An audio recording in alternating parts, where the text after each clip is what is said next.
ಕುಂಭರಾಶಿ ಮೇ ತಿಂಗಳ ಭವಿಷ್ಯ. ಯಾರ್ಯಾರು ಕುಂಭರಾಶಿಯವರಿದ್ದೀರೋ ಇಡೀ ತಿಂಗಳು ಒತ್ತಡ ಅಂತಾನೆ ಹೇಳ್ಬೋದು. ಒತ್ತಡದಲ್ಲೇ ಈ ತಿಂಗಳನ್ನ ಕಳೆದು ಬಿಡ್ತೀರಾ. ಆದರೆ ಹೆಂಡತಿಯ ಮನೆ ಕಡೆಯಿಂದ ನಿಮಗೆ ತುಂಬ ಲಾಭ ಇರುತ್ತದೆ. ಯಾರ್ಯಾರು ಮದುವೆ ಆಗಿಲ್ಲ ಅವರೆಲ್ಲರೂ ಮದುವೆಗೆ ಟ್ರೈ ಮಾಡಿ. ಮದುವೆ ಫಿಕ್ಸ್ ಆಗುವಂಥ ಚಾನ್ಸಸ್ ಇರುತ್ತೆ. ಯಾವುದೇ ಕೆಲಸ ಮಾಡಿದ್ರೂ ಇಲ್ಲಿ ದುಡ್ಡು ಬರುತ್ತೆ, ಅಲ್ಲಿ ಕ್ಲಿಯರ್ ಆಗುತ್ತೆ. ಲಾಭ ಅನ್ನುವುದು ಕಮ್ಮಿ. ಆದರೆ ಕೆಲಸ ಕಾರ್ಯಗಳು ನಿಲ್ಲೋದಿಲ್ಲ, ತನ್ನಷ್ಟಕ್ಕೆ ತಾನು ನಡ್ಕೊಂಡು ಹೋಗ್ತಾ ಇರುತ್ತೆ. ಲಾಭ ಕಮ್ಮಿ ಇರುತ್ತೆ, ಅದ್ರ ಕಡೆ ಗಮನವನ್ನು ಕೊಡಿ.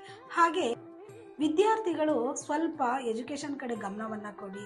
ಎಜುಕೇಷನ್ನ ತುಂಬ ಹಗುರವಾಗಿ ತಗೊಳಕ್ಕೆ ಹೋಗ್ಬೇಡಿ. ಕುಂಭರಾಶಿಯವರು ಮಾಡ್ತೀನಿ ಬಿಡು, ಆಗುತ್ತೆ ಬಿಡು, ದಯವಿಟ್ಟು ಈ ತಿಂಗಳಲ್ಲಿ ಸ್ವಲ್ಪ ಎಜುಕೇಷನ್ ಕಡೆ ಗಮನವನ್ನು ಕೊಡಿ. ಇನ್ನು ಪ್ರೇಮಿಗಳ ವಿಚಾರ ಬಂದಾಗ ಈ ತಿಂಗಳು ನಿಮ್ಮ ಪ್ರೀತಿಯನ್ನು ಹೇಳ್ಕೊಳ್ಳೋದಲ್ಲೇ ಇರೋದೇ ಒಳ್ಳೆಯದು. ಸ್ವಲ್ಪ ಮುಂದೂಡಿ. ಹಾಗೆ ಚಿಕ್ಕ ಪುಟ್ಟ ಜಗಳಗಳಾಗ್ತಾ ಇರುತ್ತೆ, ಅದ್ರ ಕಡೆ ಗಮನವನ್ನು ಕೊಡಿ. ಒಟ್ಟಾರೆಯಾಗಿ ಈ ತಿಂಗಳು ನಿಮಗೆ ಶಿವನ ಧ್ಯಾನವನ್ನು ಎಷ್ಟು ಮಾಡ್ತೀರೋ ಅಷ್ಟು ಒಳ್ಳೆಯದಾಗುತ್ತೆ. ಹಾಗೆ ನಿರ್ಗತಿಗರು ದೇವಸ್ಥಾನದ ಮುಂದೆ ಕೂತಿರ್ತಕ್ಕಂಥ ಬಡಬಗ್ಗರಿಗೆ ಅನ್ನದಾನವನ್ನು ಮಾಡಿದ್ರಿಂದ ಇಡೀ ತಿಂಗಳು ನಿಮಗೆ ತುಂಬ ಒಳ್ಳೆ ರಿಸಲ್ಟ್ ಸಿಗುತ್ತೆ. ಒಟ್ಟಾರೆಯಾಗಿ ಒತ್ತಡದಲ್ಲೇ ಕುಂಭರಾಶಿಯವರು ಈ ತಿಂಗಳನ್ನ ಕಳಿತೀರಾ. ಧನ್ಯವಾದಗಳು.